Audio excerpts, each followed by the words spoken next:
அஜித் விஇசட் துரை இவங்களுக்கு மட்டும் இல்ல, நம்ம கனவுகள் எப்பெல்லாம் தோக்குதோ தடுமாறுதோ அப்பெல்லாம் இந்த முகவரிக்கு போயிட்டு நீங்க ரீவிசிட் பண்ணி பாத்தீங்கன்னா அங்க இருக்கக்கூடிய கேரக்டர்ஸ் இருக்குல்ல, அது உங்களுக்கு நம்பிக்கை கொடுத்து இன்னும் பல வருஷங்கள் வந்து ஓட வைக்கும். ரகுவரன் வந்து முகவரியில் வந்து எனக்கு கொஞ்சம் காசு வந்துருச்சு அப்படின்னு சொல்லி வீட்டில் வந்து சொல்லும்போது எனக்கு சுடிதார் வேணும், எனக்கு வந்து புடவை வேணும், அப்பாவுக்கு வந்து கண்ணாடியை வந்து சரி பண்ணி கொடுக்கணும் அப்படிலாம் சொல்லிக்கிட்டு இருப்பாங்க. ஆனா அஜித் மட்டும் ஓரமா அமைதியாவே நின்றுட்டு இருப்பாரு. அப்ப ரகுவரன் வந்து உனக்கு என்னடா வேணும் எல்லாரும் கேட்டுக்கிட்டு இருக்காங்க அப்படின்னு சொல்லும்போது எனக்கு ஒரு வாக்மேன் வேணும், அதை நீங்க வாங்கி கொடுத்தீங்கன்னா என்னோட கெரியருக்கு வந்து ரொம்ப யூஸ்ஃபுல்லா இருக்கும் அப்படின்ற மாதிரி சொல்லுவாரு. எல்லாரோட பேரை எழுதி போடுவோம், யார் பேர் வருதோ அவங்களுக்கு தேவையானதை வாங்கி கொடுத்துடலாம் அப்படின்னு சொல்லிட்டு ஒரு முடிவுக்கு வருவாங்க.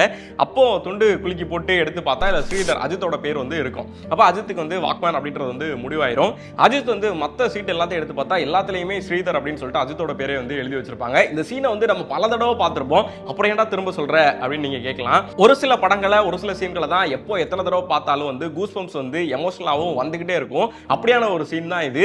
முகவரி ரிலீஸ் ஆகி 25 வருஷமாச்சு. ஆனா இன்னைக்கு இருக்கக்கூடிய இளைஞர்களோட மனதையும் பிரதிபலிக்கக்கூடிய வகையில தான் அந்த படம் ஃபுல்லாவே இருந்துகிட்டு இருக்கும். அதுக்கு எக்ஸாம்பிளா ஒரே ஒரு சீனை மட்டும் சொல்லி முடிக்கலாம்னு நினைக்கிறேன். கிளைமேக்ஸ்ல நடந்து போயிட்டு இருக்கும்போது மணிவண்ணன் கிட்ட ஒரு பேசுற சீன் ஒன்று வரும். அதுல வந்து சொல்லுவாரு, காதலா மியூசிக்கா அப்படின்னு சொல்லிட்டு யோசிக்கும் போது எனக்கு காதலோட மியூசிக் தான் முக்கியம்னு சொல்லிட்டு நான் முடிவு பண்ணேன். ஆனா இன்னைக்கு வந்து குடும்பமா மியூசிக்கா அப்படின்னு சொல்லிட்டு யோசிக்கும் போது மியூசிக் என்னால விட முடியல, ஆனா குடும்பம் தான் முக்கியம் அப்படின்னு சொல்லிட்டு தோணுதுன்னு சொல்லிட்டு அந்த சிச்சுவேஷன் சொல்லுவாரு.